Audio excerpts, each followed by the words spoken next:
Good morning. My name is Diana Dactican, and I am with 52 Communities. And excuse me, I am a small startup business that helps families understand and navigate the Now and Comp waiver services. I got my start in DD services, working with a provider agency, providing a community access group, working my way up there, and then moving over to DBHDD, where I was at for about 3 years. So today we are going to be going through the actual application.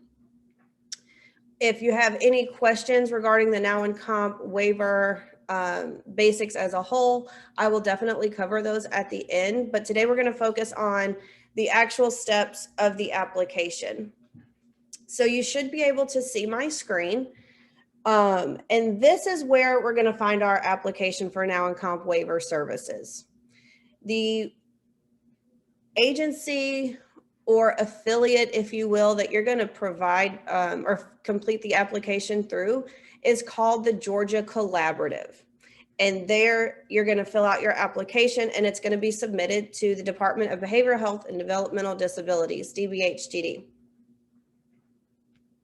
So from the Georgia Collaborative, this is the what you see is the main web page, the home site. So when you go to Georgia ASO, this is the first page you're going to see. You're going to go to individuals and families. You're going to scroll down to IDD Connects. We're trying to find the application. We're going to go all the way down to where we see applications. And there's two ways of filling out the application for the Now and Comp waiver. We can either complete a paper application or we can do this online. Unfortunately, I am not able to show you the online version because I would have to log in and complete it under an actual individual. So I will show you the paper application process. But if you did this online, you would be able to see the process. You'd be able to see missing documentation, where you are in the process, and be able to have communications with DBHDD through the online version. So we're going to open up our waiver application paper version.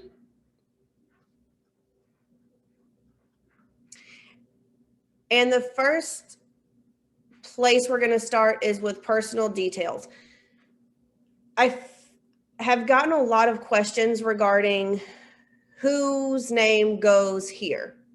We are completing this application on behalf of the individual receiving Now and Comp waiver services. So if you are a family member completing it on behalf of your child, this is where your child's information will go. It is their waiver services. And so you're filling it out on their behalf. So your child's name would go here, and this is all of their information. Their social security number, their primary phone number, if it is your phone number, then it would be your phone number, their address, their state. So the next page, we're going to talk about the legal status of the applicant.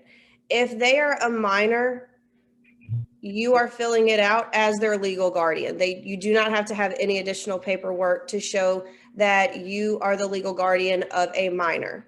However, if your person is over the age of 18, they are legally an adult, and they are to be filling it out themselves. Unless they are legally incompetent, and you have to have court documentation stating that they have been deemed legally incompetent.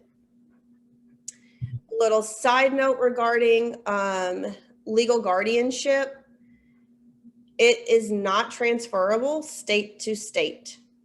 So if you are moving from a different state, if you have guardianship in one state and you've moved to the state of Georgia, you have to have guardianship in the state of Georgia. It is not transferable state to state. Is the legal guardian a person or an agency? If you are the parent of a child, then you are considered a person. Some individuals that are under DFACS or another agency, the agency becomes their legal guardian, or the state becomes their legal guardian. So that's what would be an agency.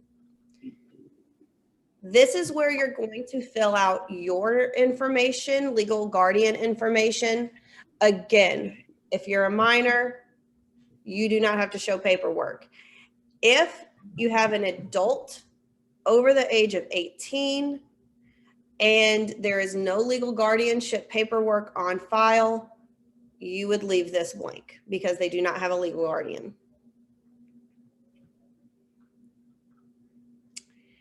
Relationship to applicant, you would just choose how you are related to this applicant. Are you a sibling? Are you a caseworker? Are you a parent? You would put your phone number and your address.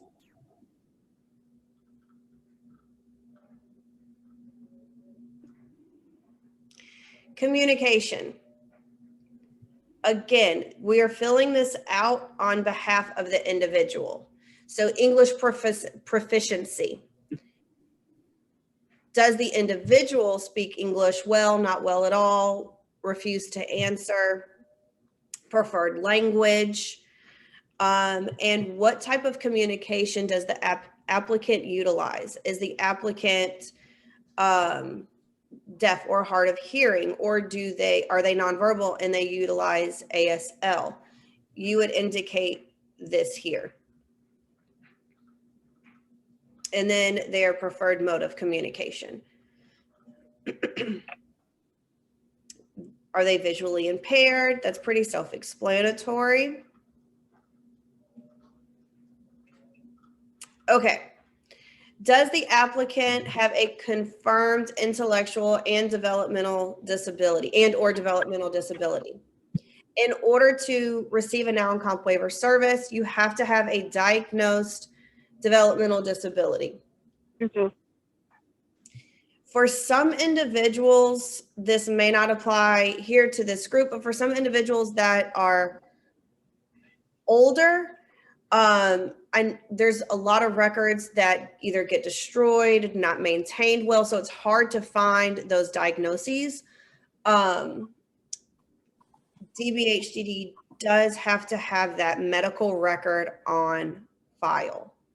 So you could say, yes, they have a developmental disability, but it has to be documented.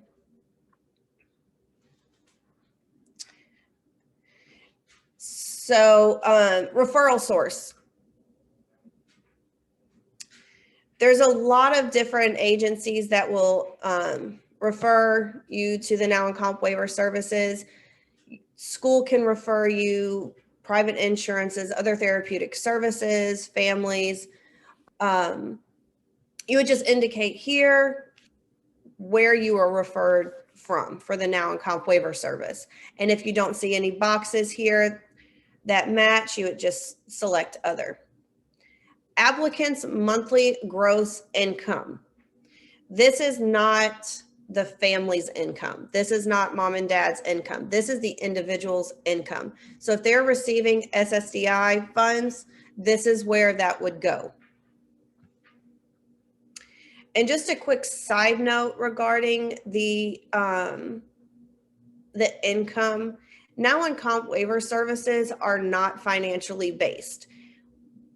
No one is looking at the financial records to approve the individual for different types of services. They are a needs-based program. So if the individual needs the services, needs the funds, they are allotted the funds. It is not based off of individual income or family income. Physician's details, who's their physician.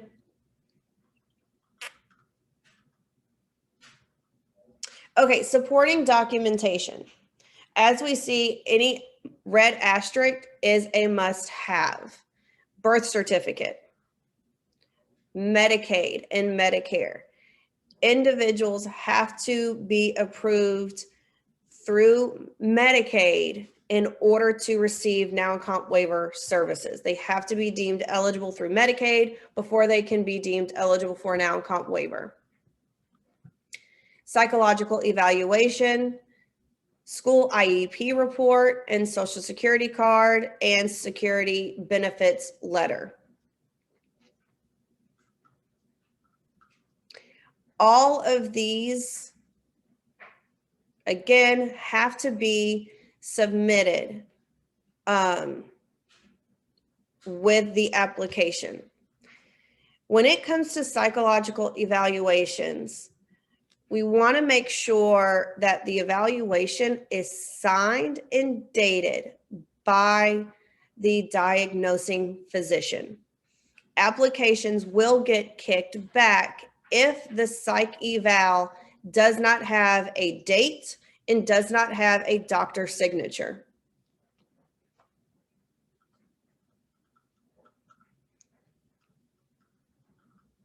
And then just application signature.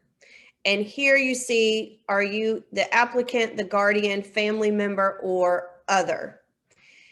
It does not say applicant signature, so your individual does not have to sign it, but you just want to make sure that you are correctly indicating who you are in relation to the applicant here.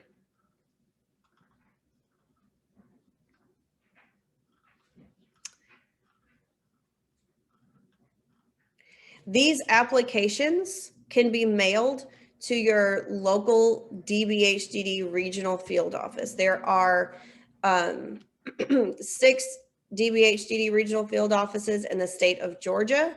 You would mail this and your supporting documentation to that local field office, or you can walk it.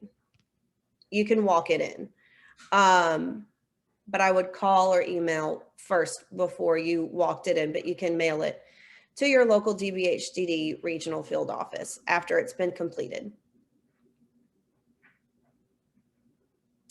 Okay, Jade, I think this is where I'm going to open it up to questions and answers and spend the rest of the time talking in depth about everyone's questions. Thank you, Diana. You've definitely got some questions in the chat box. If you want to get that pulled up, I can read you the first one. Is there a preliminary step before completing this form? I'm not able to complete the online form. It's asking for a login. Yep. So in order to complete the online, you would have to create a user account. Let's go to online. You would do new user. Of course.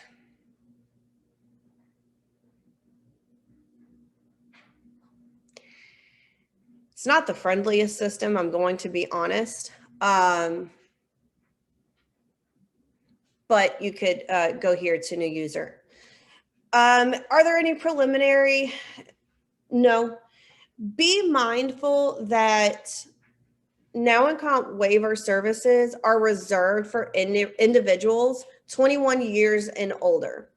Special circumstances can be made for individuals younger than 21. Maybe they've already graduated high school at 18, or they have severe behavioral medical issues that need to be covered under the now and comp that are not covered under any other waiver source. Those are extraneous circumstances, but for the most part, individuals have to be 21 years or older. That would That's the only other, that's the only thing I can think of as far as preliminary to filling out the application. You just want to make sure that you have, let me go back to it. All of this information gathered, all the required documentation gathered before you submit the application. If you don't have everything gathered and you're submitting one piece at a time, it can slow down the process. I hope that answered the question. Thank you, Diana. What if there is no school IEP?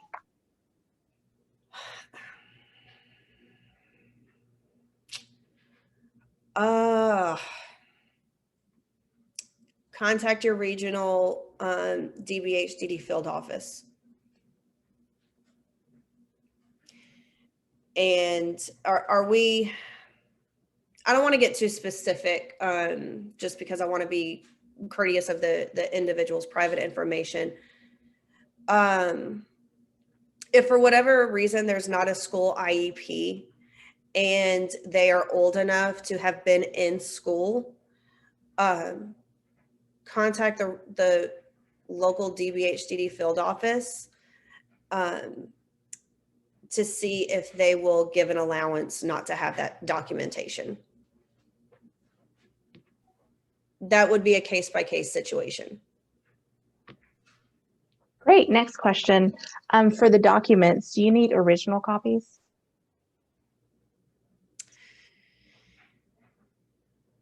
No.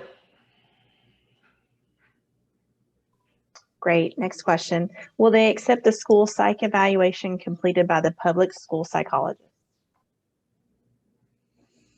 If they were the diagnosing physician. Next question is, if you have a child who doesn't have Medicaid or receive SSI benefits, there's no use in completing the application. Unfortunately, no, you have to be a Medicaid recipient or deemed eligible through Medicaid. Great. The other question is, how can I get an application for my son? Can you repeat back the website again? Absolutely.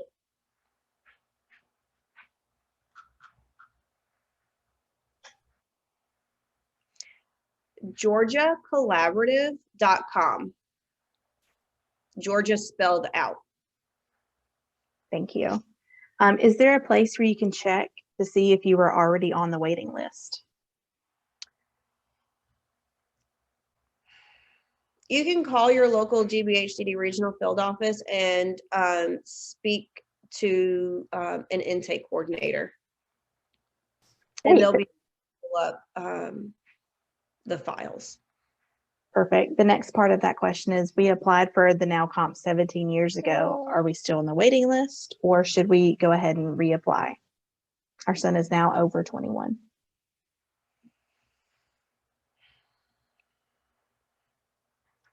Oh, man. Again, I would contact the regional field office to see if they have it on file.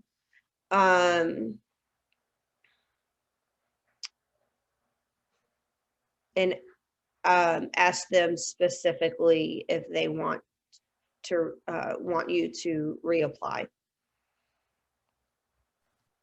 Great. Next question. If you were denied Katie Beckett, can you not apply for the Now Comp waiver? The Katie Beckett has no determination factor for the Now and Comp waiver. They are actually they are governed by two different entities. So DBHDD governs the Now and Comp waiver, excuse me, to where Katie Beckett is governed by another CMS entity. Next question. Can you explain how we get the Social Security letter? Where is it at? You would have to contact your local DFACS office, your county DFACS office, to get a Social Security letter. So any Medicaid Social Security information would come from your count, excuse me, your county DFACS office. I do know that they've been a pain to try to get in contact with through COVID. Great. Next question. My child does not have Medicaid or SSI. They have a mild learning disability, ADHD, and audio processing disorder. Will not be able to live on their own. I have an IEP and the psych evaluation for my school. Are they still eligible for an outcome?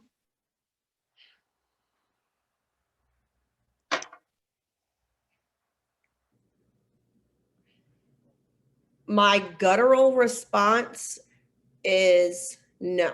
Learning disabilities are not a diagnosis to which the now and comp will cover. However, I am not the gatekeeper of now and comp waiver services, right? So I never want to tell someone not to submit and try.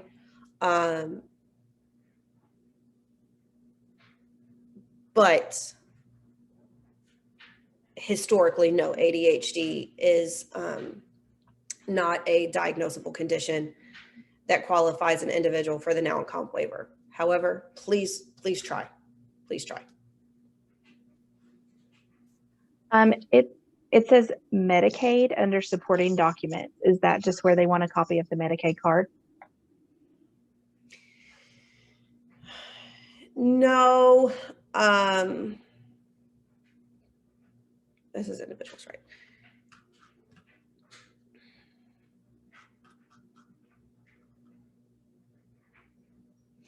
So there's two things. So you are going to submit your Medicare card if applicable.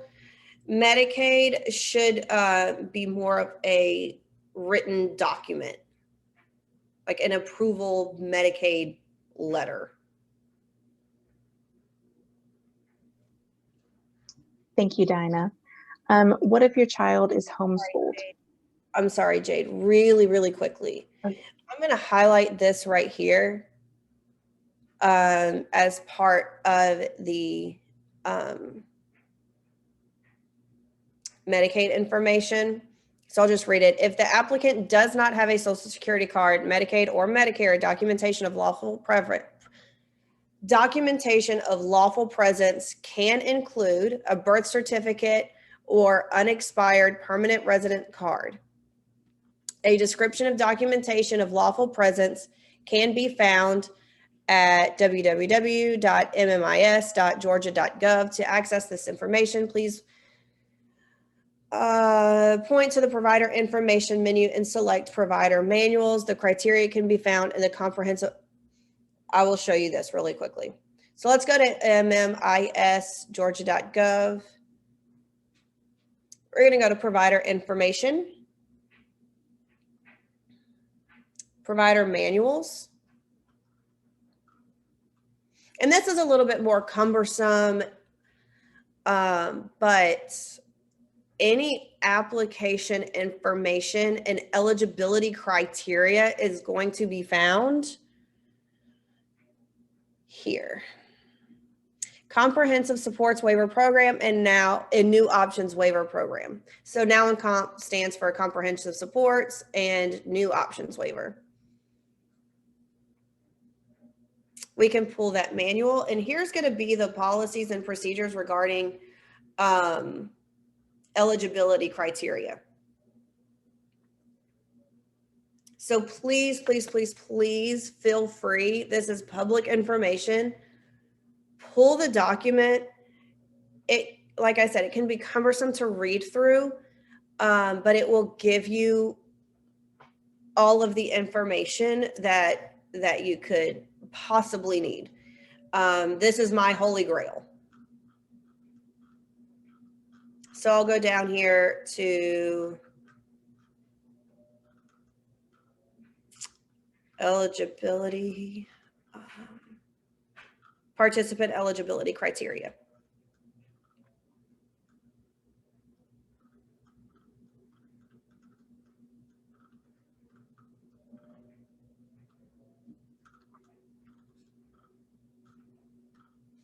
And it'll give you all of, like I said, all of the information, all of the supporting documentation you need, all of it. All of the information that you could need. And then you can also go through and find information about services, contact information for your regional field offices is down here in the appendix. So a lot of very good information.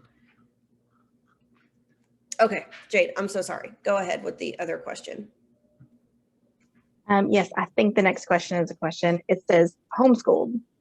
Mm-hmm. And we're asking about the school IEP. I would assume so. That is going to be another case-by-case situation. And I would, again, refer you to your regional field office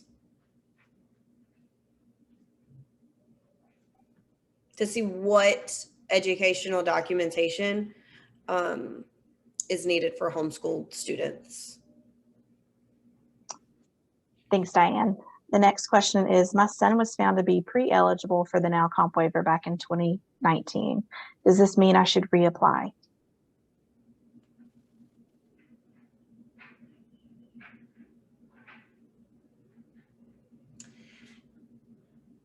I'm wanting to understand more on deemed pre-eligible.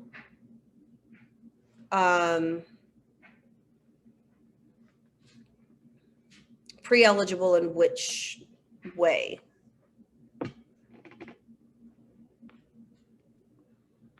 Okay. Next question is, since this is meant for people 21 years and older, is there a benefit to applying now at 17 years old just to get on the wait list?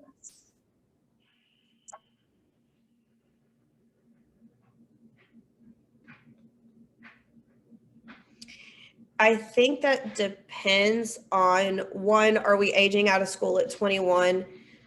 Two, are you planning to apply for guardianship? If you're planning to apply for guardianship, then I would take care of that first, so you don't have to submit all of that guardianship paperwork on the back end.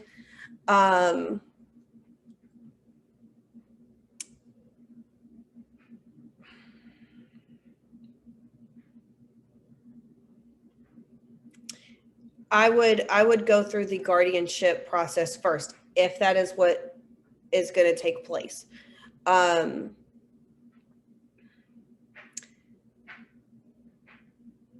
than, there's really no benefit in applying now versus a year from now. You're going to get your paperwork in and you're going to go through the process. I would comfortably say a good time frame to start is around the 2.5-2 year mark before graduation or aging out at 21. That way you have enough time to get your documentation in, get the application in, reviewed, have anything asked for, and then having a smooth transition out of high school. So you definitely don't want to wait too late. I would do it before the year mark of aging out or graduating high school. I would definitely do it before that year. But if you do it too soon, then you're going to be a sitting duck. I hope that answered that question or helps answer that question. Thank you, Diana. What is the process to get Medicaid eligible?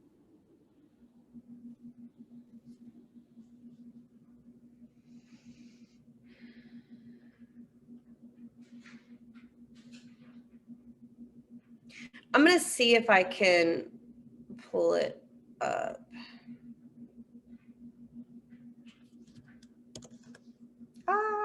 Not that.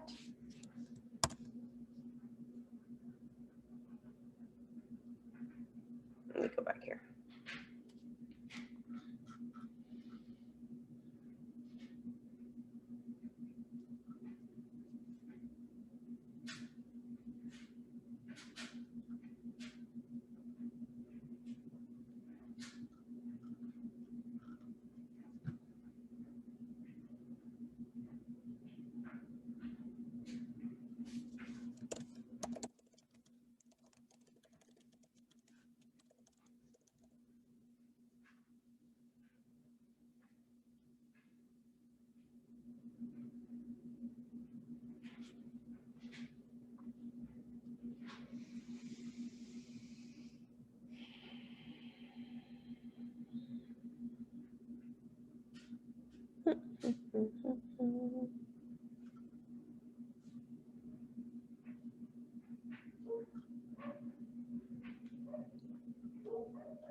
So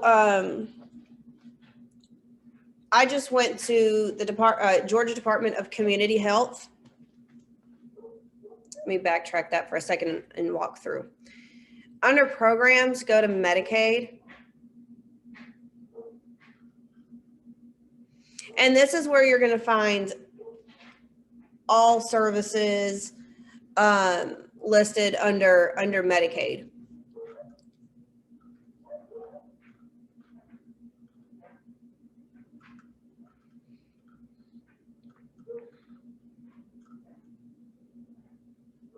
You can even find your waiver programs here, and it'll shoot you over to DBHDD. This is your Katie Beckett. Peach Care for Kids.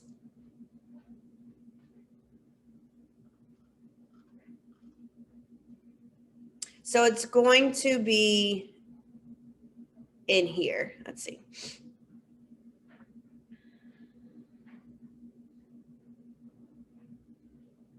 And again, it's going to be contacting your local DFACS office and submitting an application through your local DFACS office. Thanks, Diana. Another question is, can you explain how the waiting list works and how priority is given? Is it just based on order of need? It is based on severity of need.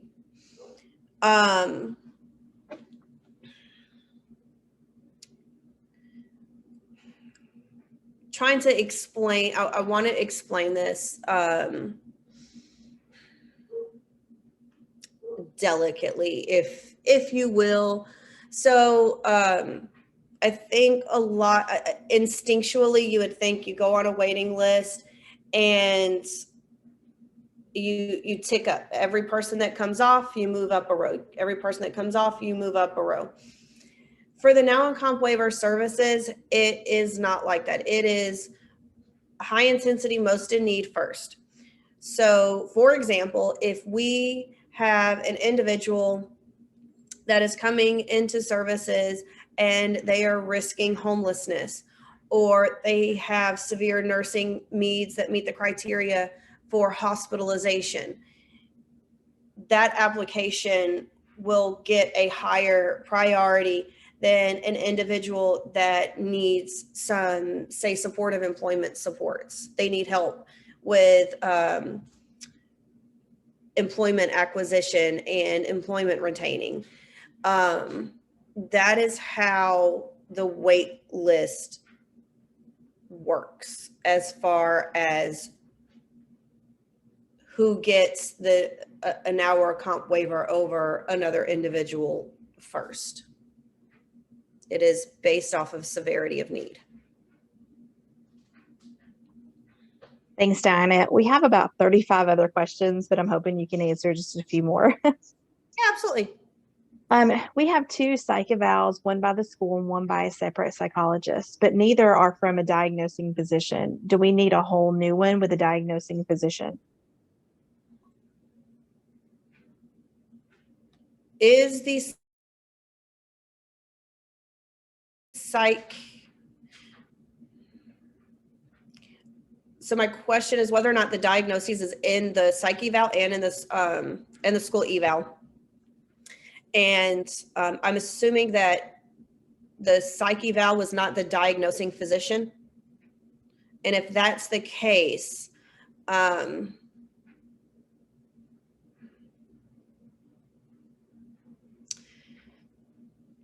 as long as the psych evaluation has the diagnoses in it and the doctor's signature, it should be fine. The current one that you have should be fine.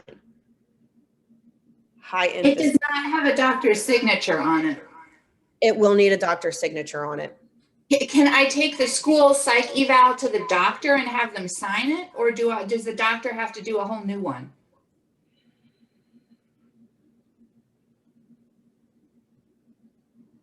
Mm.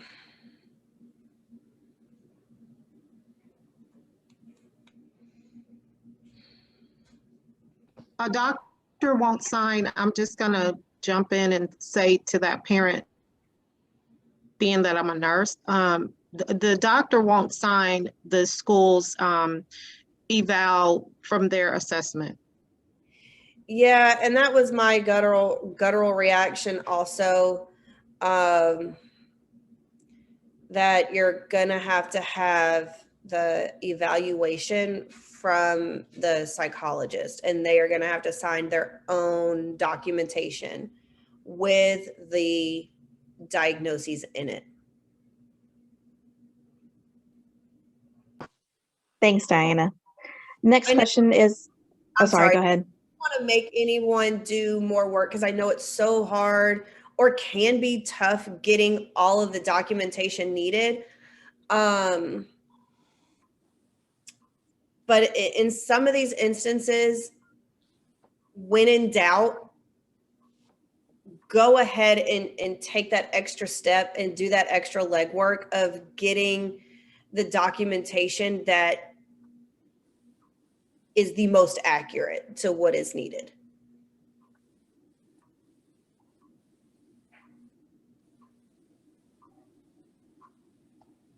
Thanks, Diana. The next question is, my daughter is under 18. When is the best time to apply for a now comp waiver?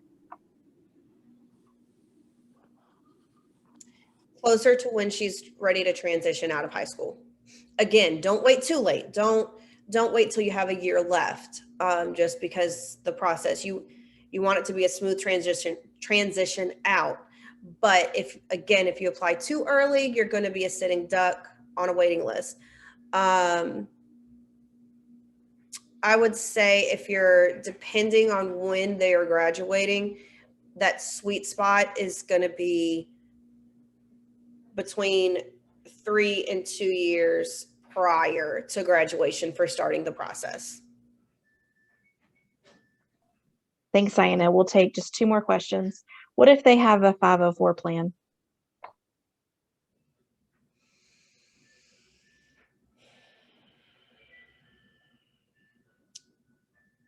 I do not think that has any bearing on the now and comp.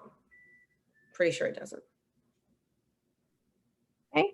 Last question today. This is a long one. Can you explain about the diagnosing physician in practicality? What does that mean? We don't always have a psychologist. The school has always done the psychological evaluation for our son.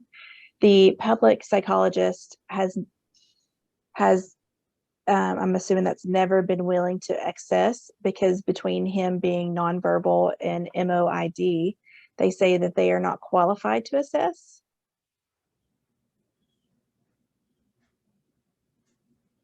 Has the school psychologist given a diagnosis? If the school psychologist is giving a diagnosis, writing a diagnosis down, the school psychologist should be fine. Just want to look at my documentation. The school psychologist should be fine. Again, erring on the side of caution. When we're getting all of this ready to submit, we can always just contact our intake and evaluation team with our local DBHDD regional field office, give our extenuating circumstances, and ask them to verify that that's okay. They say it's okay, submit the application, but that should be, the school psychologist should be fine as long as they're able to give a diagnosis. Thank you, Diana. And can you tell us about the services again that you offer with your organization and how they can contact you if they have any other burning questions? Absolutely. I work with families on obtaining now and comp waiver services, understanding services, finding services once you've received the now and comp waiver. And I can be found at 52communities.com. No, All spelled out. Wonderful. Thank you, Diana. We greatly appreciate your time today. Thank you so much for this. miss. No. Yes, ma'am. Okay, I have not only, can I provide my work income as well? I have SSI, Medicaid, and Medicare. Can I provide my work income too on this waiver? Mhm. Okay, thank you. Any income that the individual is drawing in would go on the application. So if the individual is working and they have SSDI, that would all go under gross income. And I wanted to circle back around to that question for pre-eligibility, deemed pre-eligible. So there's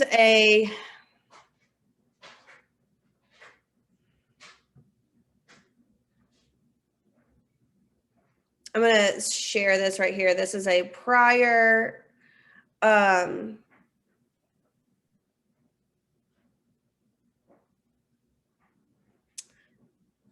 okay.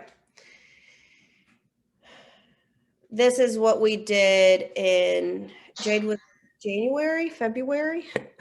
Yes. Okay. So the pre-eligibility, the reason why I got hung up on that, so there's the official pre-eligibility criteria, but that's after an application has already been submitted and received, and you've been deemed pre-eligible. If this is where you are and you've been deemed pre-eligible after you've already sent in the application, then no, you would not need to submit a new application, since we're already on step 2. That's why I got hung up on it. I wasn't sure if we had already, if we are officially pre-eligible or if we are pre-eligible under another definition. So if we're here and we've already done this step, no, you should not need to submit an application again. Thanks for clarifying that, Diana. And thank you again for just educating us today and walking us through this application. Again, everyone can reach out to you if they have a burning question, and tell us your website again. Yeah, I'll go ahead and show it down here. So That's perfect. 52communities.com. So it's 52 without any spaces, no hyphens, no LLC, just 52communities.com. And you can contact me at 52communities@gmail.com. Wonderful. Thank you, Diana. And we just appreciate your time and all your knowledge that you shared with us. And we hope to be booking the next workshop soon. You're welcome. And I know it's kind of frustrating when I continue to send you to DBHDD. But for all of those actual nitty gritty and completely individualized questions about your specific application, that is 100% where you're going to need to go. Your regional field offices, and you're contacting your intake and evaluation coordinators. And thank you guys for coming. If you have any questions, please feel free to contact me and I will try to answer them to the best of my ability. Thank you, Diana. Have a wonderful day. You as well.